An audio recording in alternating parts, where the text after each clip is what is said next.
Hello, this is Bob Gray Sr. Welcome to Ministry Moments, and we'll meet every Friday, Lord willing, at 3 o'clock Central Time. And so if you'll just put that in your schedule. In fact, if you'll go to Solve Church Problem YouTube and go to the Ministry Moments channel, you can subscribe there and you'll get it every week just like that. And also the solvechurchproblems.com is a good, you'd enjoy that. You'd enjoy that. There are all kinds of Q&A in there. We went all the way back to 1980, 40 years ago, and the sermons that I preached from the very beginning at Longview Baptist Temple are all there. And we're taking them Sunday by Sunday by Sunday. Now my voice is a little higher, but the truths are still the same. And you'll be able to follow the growth on that for Longview Baptist Temple. What a miraculous thing that was, too. Okay, now today in Ministry Moments, I'm going to talk to you about the family. The family. And I hope that you'll get a pen, jot some thoughts down, and maybe it might be of help to you. The stronger the family unit, the stronger the church. And the weaker the family unit, the weaker the church. And the family was the first institution. Jesus established the church, the second institution. And I'm grateful for that because it gave a place for families to come and unite with other families and to be able to find the will of God and do the will of God and get a lot done together. So let me just give you some thoughts about the family. And number one, God made mom for dad, and God made dad for mom. This is very important. God made mom for dad, a helpmeet, and God made dad for mom. Dad goes and works, and mom takes care of the house and the children, and they come back together. It's mom and dad. I'll tell you how it starts. It starts with the husband and wife who become mom and dad, and when the children grow up and get gone, it's going to be who? Mom and dad. And so that's why it's very important that you understand God made you, gal, for that man of yours. And God made you, fella, for that gal of yours. And don't you ever forget that. That's how you started. And by the way, that's how you'll end up. It'll be you and her. Now, number two, the children belong to God. The children belong to God. They're an heritage of the Lord. The children belong to God. They are not your children. You have no right to put the values in them that you believe are right, but what God says is right. You have there's no power within your power to allow them to do things that are anti-Bible and anti-God. So the children belong to God. If you're going to have a strong family unit, you need to understand the children belong to God. They are a loan to you. They are an heritage. They are a gift from God to you. I know sometimes they don't seem like a gift, but they are. I like what Mark Twain said, when you have a kid, put them in a box. Put some holes in it so they can breathe. When they turn 13, plug the holes. Don't get mad. That was Mark Twain. So talking about the family now. God made mom for dad and dad for mom. Don't you ever forget that. Number two, the children belong to God, an heritage of the Lord.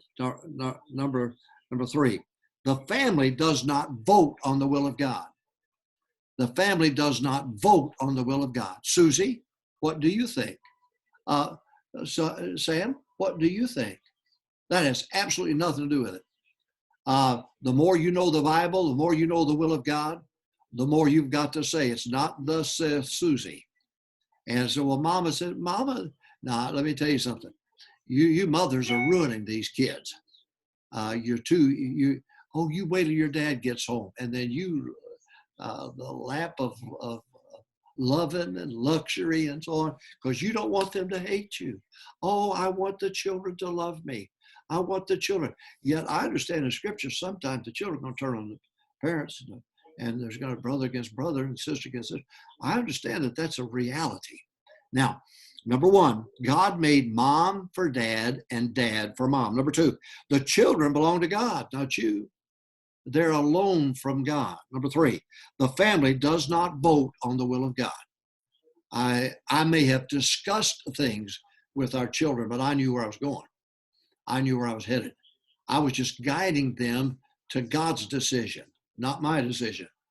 I was guiding them and using logic to guide them to God's decision, not my decision. All right. Number one, God made mom for dad, dad for mom. Number two, the children belong to God. They're alone a heritage of the Lord. Number three, the family does not vote on the will of God. There's too many children. I'm thinking now of college students who went home rebels and turned their dad against the will of God, against soul winning, against standards, against being an independent Baptist preacher. Well, I can name them. They were silent rebels while they were in college. They became vocal rebels after they got out. And dad placed so much on his what he thinks about things. After all, he's got a Bible college education. And after all, I need to pay attention to what he thinks is right here in this issue. You forget that. You forget it now. You listen, my kids, when they went to bed, it was dad 1, brat 0. I didn't want no kid laying in his bed thinking he got one up on dad or making me nervous. You're not making me nervous. And even after you leave home, you're not going to make me nervous. All right, number one, God made mom for dad, dad for mom. Number two, the children belong to God. They're alone from God, a heritage. Next, the family does not vote on the will of God. Number four, dad represents God in the family. When you discipline a child, you're disciplining that child because in essence, they disobeyed God, not you. It's not your wishes. It's what God wants. It's God's wishes. It's God's wills in all these different areas of life. And you better represent him. Well, I don't care how they fuss, kick, squall, and carry on. I don't care. When they're old, they'll not depart. They may not. The Bible doesn't say age, what that means by a certain age. It doesn't say that. But you do what's right. That's God's rules, not your rules. Rules don't make rebels. They just expose them. So number one, God made mom for dad, dad for mom. The children belong to God. They're an heritage alone from God. The family does not vote on the will of God. Next, dad represents God in the family, not himself. Dad represents God in the family, not himself. Next, dad chooses God's man to help him. Dad chooses God's man to help him. I chose Jack Hiles to help me with my children, my family. I chose him. I chose John Rice as an influence in my life. I chose Lee Robertson as an influence in my life. And I'm just saying I couldn't do this without God's help. Well, I can't do that without God's man. So the dad chooses the man of God to help him with that family unit. All right. Now, I said, number one, God made mom for dad and dad for mom. And when it's all over, let me tell you, it's going to be you and that dear wife of yours, the wife of your childhood, your young days. Number two, the children belong to God. Number three, the family does not vote on the will of God. Number four, dad represents God in the family, not himself. Number five, dad chooses then God's man to help him with the family. Next, children have no veto power whatsoever. They can huff and they can puff and they can turn purple. And I remember Andy Griffith, Opie, laying on the floor and holding his breath. And he didn't do a thing to Andy, did it? Now, I'm just saying to you, your children have no veto power. None whatsoever.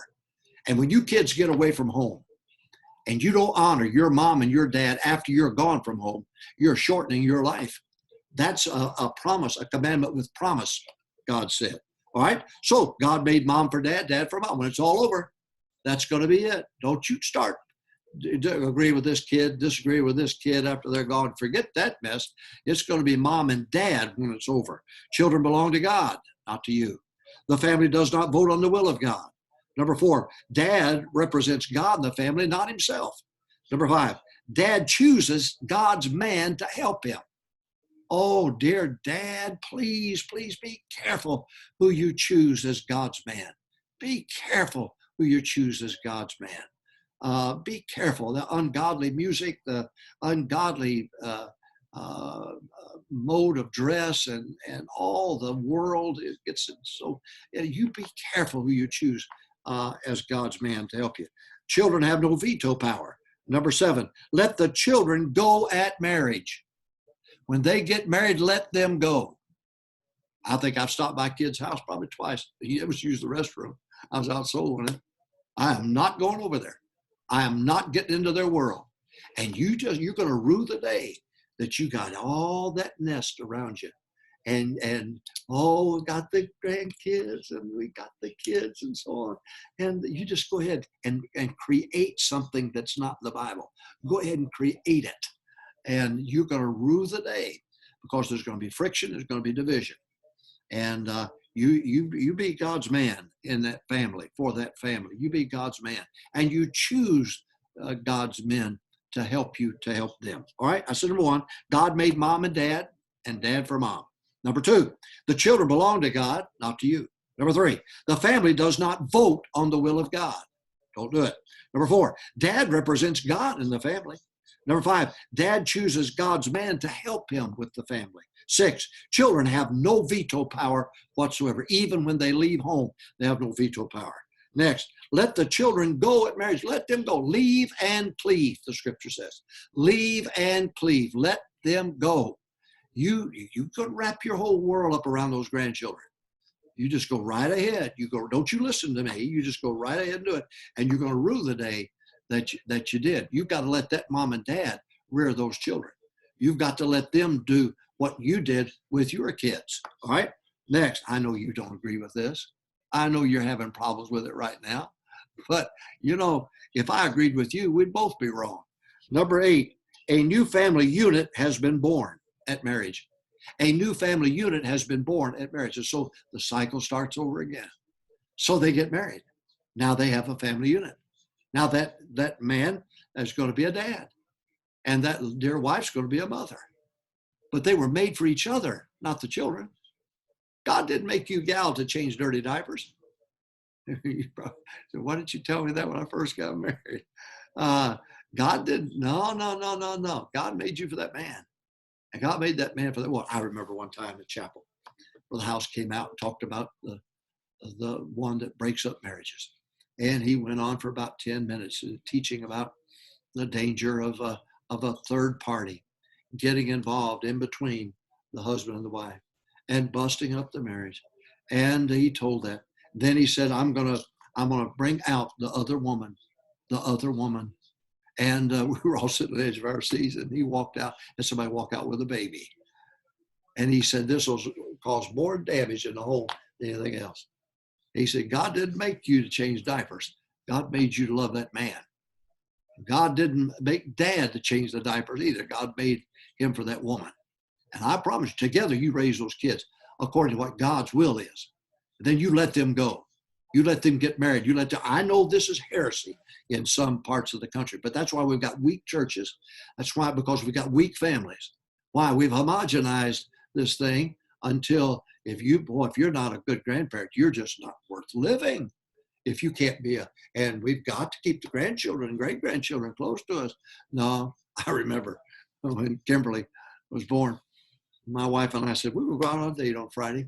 So we drove by Mama's house, and I said, Mama, would you watch Kimberly while we go out to eat? And she sternly looked at me and said, no. She said, you got enough money to go out to eat, you got enough money to pay for a babysitter. I am not a built-in babysitter. And I said, well, Mama, why? She said, if I have to babysit them, I got to discipline them. And I don't want to be the ogre, and I am not going to do it. So you want to come visit, bring the kids, that's fine, but take them home with you. Don't leave them here. Boy, she was right. The older I get, the more I realize how smart my mama was on this matter of the family. We've got a generation. I just wrote a new book. You need to get it on the lost commandment. On the lost commandment. You say, what's that? Well, Ephesians 6:1-2, children are to obey and honor. But the promise is in Exodus 20:12 that if you don't honor them, your life is going to be cut short. Never say anything about obeying. When you leave home, you're not to obey your mom and dad. You should have done that when you were at home. But boy, you better honor them. What does that mean? Put weight down on the good. You who get behind your mom and dad, talk about the bad. You get together in your little conclave and you talk about how bad dad was and how bad mom was. You are making the mistake of a lifetime. And God's going to cut your work short. He's going to cut your life short. Oh, you may live to be an old age, but you may not live with full days. I hope that you pay attention to this. On the family, Ministry Moments, Friday, 3 o'clock Central Time. Come join us. Go to Solve Church Problem YouTube and find Ministry Moments channel and subscribe. You'll get this every week, just like that, 3 o'clock. And then go to solvechurchproblem.com and you'll get the sermons back in 40 years ago. 40 years. We've gone from the very first day in Longview Baptist Temple and every Sunday in there. We've got Q&A in there. I've got ministry ideas in there. I've got quotes in there. I think guys laugh at me about this, but we have memes in there. And I have a quote and then a picture behind it. That's called a meme, I guess. But anyway, God bless you. Thank you for joining me. You make sure you're back here again next Friday. Subscribe so you don't have to worry about getting it. And you have a great weekend.